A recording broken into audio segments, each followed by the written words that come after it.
Welcome to our channel. Today, we're diving into a world of deceit, trickery, and straight-up audacity. We're talking about the 8 biggest scams in history, the ones that made headlines and ruined lives. Buckle up, because some of these stories are wilder than a box of frogs in a library. We'll learn how some folks managed to pull the wool over the eyes of millions, leaving a trail of shattered dreams and empty wallets in their wake. Get ready to be shocked, outraged, and maybe even a little bit impressed by the sheer audacity of it all. Let's dive in!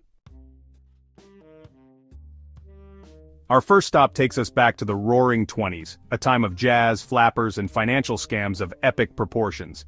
Enter Charles Ponzi, a man with a name that would become synonymous with one of the oldest tricks in the book, the Ponzi scheme. Ponzi promised investors ludicrously high returns in just a few months, all based on what seemed like a foolproof plan involving international postal reply coupons. People, desperate to get in on the action, threw their money at Ponzi like he was the last lifeboat off the Titanic. Ponzi's scheme wasn't about actual investment, it was about using new investors' money to pay off older investors, creating an illusion of success. Eventually the authorities caught on, and the whole thing came crashing down. The collapse of Ponzi's scheme left thousands of investors financially ruined.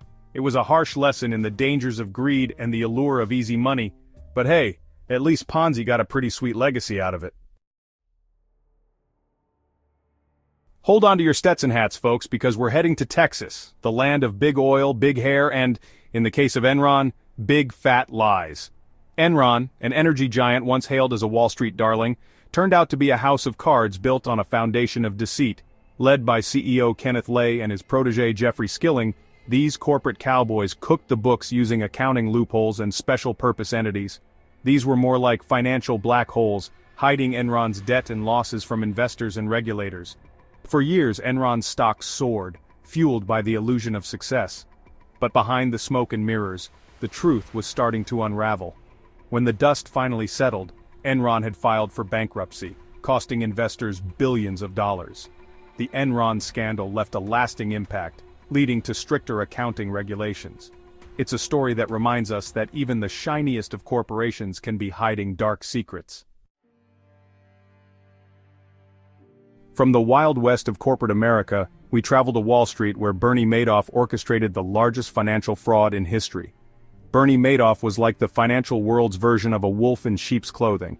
He was a respected figure on Wall Street and a philanthropist who rubbed shoulders with the rich and famous. But beneath that veneer of respectability lurked a master manipulator running a Ponzi scheme so audacious, it makes Charles Ponzi look like an amateur. For decades, Madoff promised his clients impossibly consistent returns. People clamored to invest with Madoff, from celebrities and charities to universities and pension funds. But just like any good magic trick, there was no real magic involved, just smoke, mirrors, and a whole lot of lies.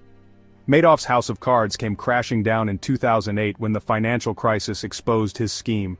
The revelation sent shockwaves through the world, leaving investors reeling from the loss of their life savings.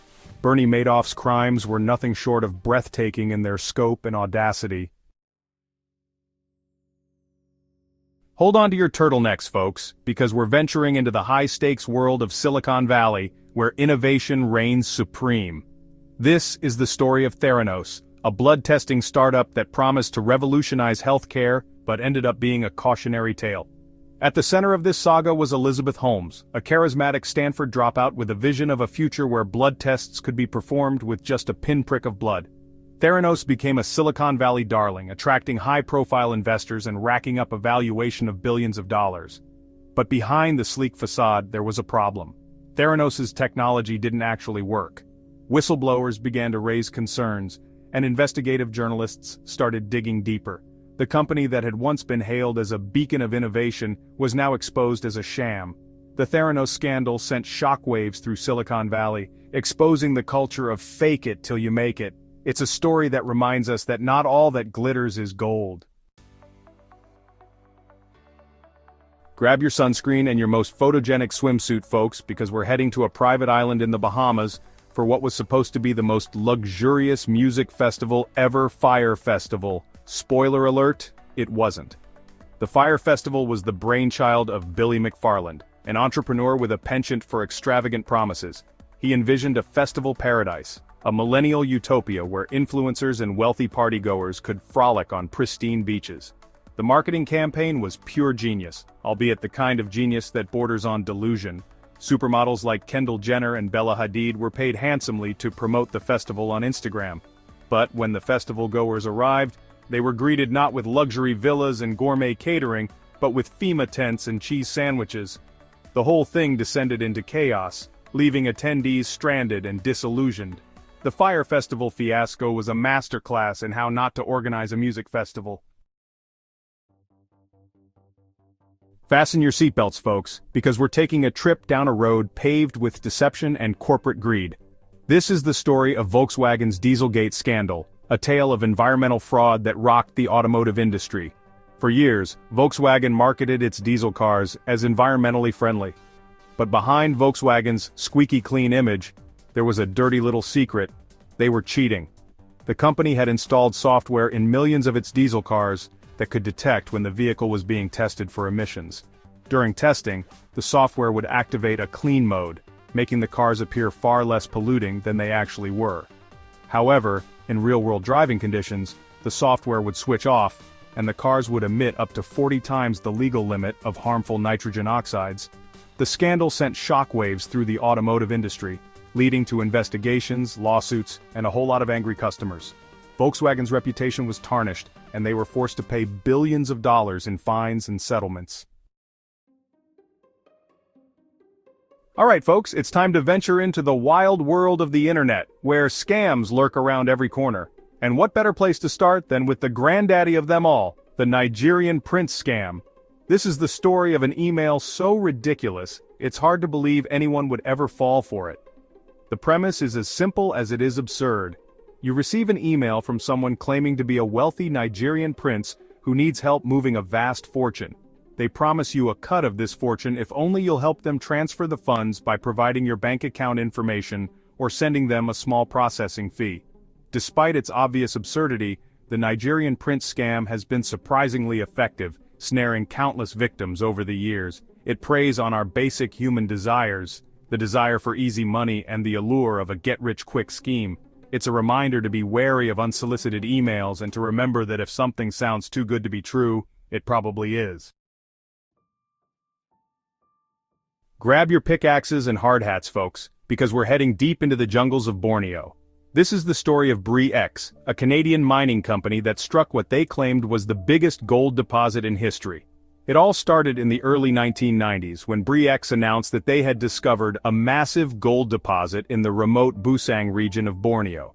The initial estimates were staggering, with the company claiming to have found billions of dollars worth of gold. BRIX's stock price skyrocketed, turning early investors into overnight millionaires.